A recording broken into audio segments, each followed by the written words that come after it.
Good morning, good afternoon, whatever time you see this. So this presentation will be about the picture perfect family. This is by Trevor Peterson. So some pre-questions that most people probably have is what is considered a picture perfect family? How did this concept arrive? And is this idea perhaps fading? Some post questions is after reading this article is why has the emotional rewards of family life have become more important through the decades? And then next question is, what has been the quote unquote America's limit for family diversity?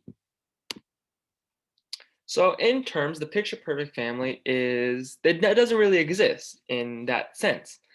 The reason why is because it has changed over time. You know, it's always been changing, so there isn't really considered a perfect picture perfect family. It's always changed just due because there can be multiple people in a household. There's difference in relation, and it's been changed with a variety of living arrangements. As of now, though, the 21st century, it is focused more on emotional rewards than anything else. There is no idea of the breadwinner like during the 1950s or anything like that. It's more focused on the closeness relationship of one family in a sense. So, a husband, wife, or two wives or two husbands, anything like that. It's focused on emotion, how they cope with each other, what they bring to the table, and being able to communicate. So, like I said, the idea is fading though. It started around the 1950s. So when that passed, during the 1950s, there was the singular breadwinner. So that was, the husband. That has changed, as we all know, to there was no longer a singular breadwinner. So as the years went on, there was more focus. There was no longer a focus on the financial gains that one can bring to the table.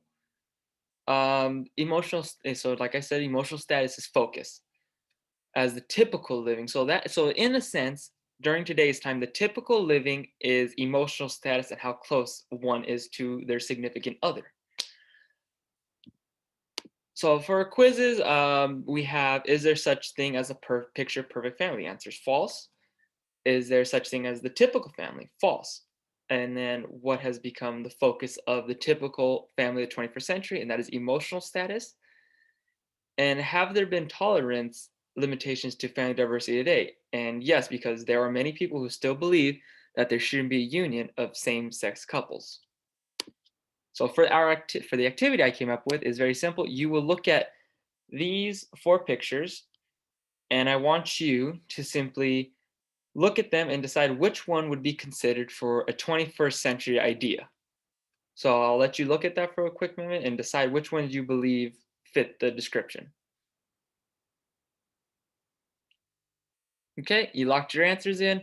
So the answer are you have the one with all the emotions in one person's head. That is because during today's time we focus on emotions. So all those emotions, it is good to talk about them so they're not in your head. You want to have that communication. The second one that relates to the 21st century idea is the picture with the very diverse family at the bottom. Reason being is because we said that family or the typical family today doesn't have to be blood related. So all these people, they're not all blood related. They can be adopted, they can be stepfathers, stepmothers, anything like that. So that has to do with that. Now you're asking yourself, oh, well, how come money and down the picture on the bottom left don't coincide with today's 21st century? Well, because like I said, money is no longer the gain of a family. It is the idea of emotions and all that. Next, you have the bottom left picture, which focuses on the mother with the child, being the quote unquote appropriate what's the word?